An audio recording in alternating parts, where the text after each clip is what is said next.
With a little help from the Bifrost Slack and from Roland's tutorial here, I was able to create a scene here where we can delete scattered objects with geometry, and it's working like this. You have to sample the data first, so you get closest location from the scattered points to the cylinder here, and then sample the property of the point normals. It has to be a math float 3, and the same here.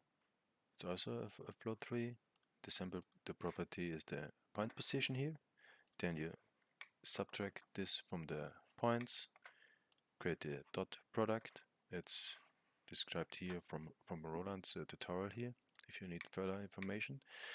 And then you do a less integrator, pool everything to an if condition, and then find all in array until you can invert the effect, so the scattered objects are only inside this cylinder here.